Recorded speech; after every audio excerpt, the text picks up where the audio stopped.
Hi friends, welcome to Rena வீட்டு சமையல். ரெனா வீட்டு சமையலில் இன்றைக்கி ரொம்ப சுவையான வத்த குழம்பு தான் பார்க்க போகிறோம். நல்லா சுட சுட சாயத்தோடு இந்த வத்த குழம்பு ஊற்றிக்கிட்டு பக்கத்தில் அப்பளம் இல்லைனா வடம் வச்சு சாப்பிட்றதுக்கு ரொம்பவே சுவையாக இருக்கும். தேன் மாதிரி ஒரு வத்த குழம்பு செய்யணுன்னா கண்டிப்பாக இந்த முறையில் நீங்கள் ட்ரை பண்ணி பாருங்கள். வத்த குழம்பு ரொம்ப சுவையாக இருக்கும். அந்த ருசியான வத்த குழம்பு எப்படி செய்கிறதுன்னு வாங்க பார்த்துடலாம். வத்த குழம்பு பண்ணுறதுக்கு அடுப்பில் கடாய் வச்சுருக்கேன். அதுக்கப்புறமா தாராளமாக நல்லெண்ணெய் சேர்த்துக்கலாம். நல்லெண்ணெயில் சமைச்சாதான் வத்த குழம்பு ரொம்ப சூப்பராக இருக்கும். நல்லெண்ணெய் நல்லா சூடாகி வரட்டும். எண்ணெய் சூடாகிட்டு இதில் கொஞ்சமாக கடுகு சேர்த்துக்கலாம். கூடவே வெந்தயம். கடுகு வெந்தயம் ரெண்டுமே நல்லா பொரிஞ்சு வந்துருச்சு. 30 சின்ன வெங்காயம் தோல் உரித்து வச்சுருக்கேன். சின்ன வெங்காயம் சேர்த்துக்கலாம். கூடவே 15 பூண்டு பல்.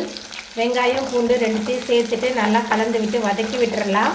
வெங்காயம் பூண்டு எந்த அளவுக்கு நல்லா வதங்கி வருதோ அந்த அளவுக்கு வத்த குழம்பு ரொம்ப சுவையாக இருக்கும். நல்லா கலந்து விட்டு வதக்கிடலாம்.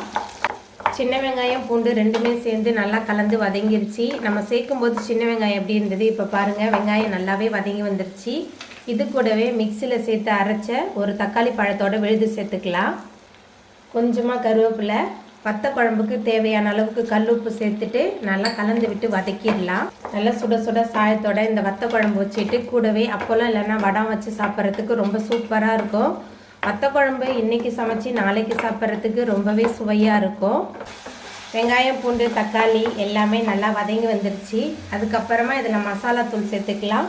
குழம்பு மிளகாய் தூள் 5 டேபிள் ஸ்பூன் எடுத்துருக்கேன். உங்கள் காரத்துக்கு தகுந்த மாதிரி சேர்த்துக்கோங்க. கொஞ்சமாக மஞ்சள் தூள் சேர்த்துக்கலாம். சேர்த்துட்டு ஒரு 2 நிமிஷத்துக்கு நல்லா கலந்து விட்டு வதக்கிடலாம்.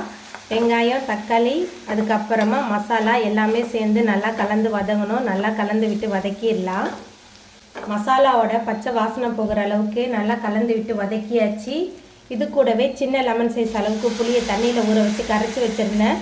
புளி தண்ணி சேர்த்துக்கலாம். வத்த குழம்புன்றனால நிறைய புளியெலாம் சேர்க்கக்கூடாது, குறைவாக தான் சேர்க்கணும். அப்போ தான் ரொம்ப சுவையாக இருக்கும். கூடவே மிக்சியை கழுவி அந்த தண்ணி சேர்த்துருக்கேன். சேர்த்துட்டு நல்லா கலந்து விட்டுறலாம். வத்த குழம்பு நல்லா கொதித்து எண்ணெய் பிரிஞ்சு வர ஆரம்பிச்சிருச்சு. இப்போ இதில் கொஞ்சமாக பெருங்காய தண்ணி சேர்த்துக்கலாம். கட்டி பெருங்காயத்தை தண்ணியில் ஊற வச்சு கரைச்சி வச்சுருந்தேன். அந்த தண்ணி தான் சேர்த்துருக்கேன். இது நல்லா கொதித்து வர நேரத்துக்குள்ளே நம்ம மணத்தக்காளி வத்தலை தாளித்து எடுத்துகிட்டு வந்துடலாம். மணத்தக்காளி வத்தல் பொரிக்கிறதுக்கு அடுப்பில் கடாய் வச்சுருக்கேன். இதில் 2 டேபிள் ஸ்பூன் அளவுக்கு எண்ணெய் சேர்த்துக்கலாம். எண்ணெய் சூடாயிட்டு இதில் 2 டேபிள் ஸ்பூன் மணத்தக்காளி வத்தல் சேர்த்துக்கலாம். மணத்தக்காளி வத்தல் சேர்த்துட்டு நல்லா பொரிய விடலாம். கடைசியாக நம்ம பொரிச்சிட்டு வத்த குழம்புல சேர்க்கும்போது வத்த குழம்பு ரொம்ப சுவையாக இருக்கும். முதையே நம்ம சேர்த்துட்டோமா வத்த குழம்பு கசன மாதிரி ஆயிடும். எந்த வத்த குழம்பு வச்சாலும் இந்த மாதிரி கடைசியாக எண்ணெயில் பொரிச்சிட்டு சேர்த்து பாருங்கள், ரொம்ப சுவையாக இருக்கும். மணத்தக்காளி வத்தல் எண்ணெயில் நல்லா பொரிஞ்சு வந்துருச்சு. இப்போ இதை நம்ம குழம்புல சேர்த்துடலாம். தாளித்த மணத்தக்காளி வத்தலை அந்த எண்ணெயோடையே நம்ம வத்த குழம்புல சேர்த்துடலாம். கூடவே 1/4 ஸ்பூன் நாட்டு சர்க்கரை சேர்த்துக்கலாம். நம்ம சேர்த்த எண்ணெயெலாம் நல்லா சுற்றிலும் பிரிஞ்சு வந்துருச்சு பாருங்கள். இந்த அளவுக்கு நல்லா பிரிஞ்சு வரும்போது நம்மளோட வத்த குழம்பு ரொம்பவே சூப்பராக இருக்கும். அப்படியே ஒரு தேன் மாதிரி இருக்குது பாருங்கள். இந்த அளவுக்கு சரியான பக்குவத்தில் இருந்தால் சுட சுட சாதத்தோடு கலந்து சாப்பிட்றதுக்கு, இட்லி தோசைக்கெலாம் தொட்டு சாப்பிட்றதுக்கு ரொம்பவே சுவையாக இருக்கும் இந்த மணத்தக்காளி வத்தல் குழம்பு. இப்போ நம்ம அடுப்பு ஆஃப் பண்ணிடலாம். தாங்க, ரொம்ப சுவையான வத்த குழம்பு ரொம்ப சூப்பராக ரெடி ஆகிட்டு. இந்த சுவையான வத்த குழம்பை நீங்களும் உங்கள் வீட்டில் செஞ்சு பாருங்கள். இந்த வீடியோ உங்களுக்கு பிடிச்சிருந்தா லைக் பண்ணுங்கள், ஷேர் பண்ணுங்கள், கமெண்ட் பண்ணுங்கள், சப்ஸ்கிரைப் பண்ணுங்கள்.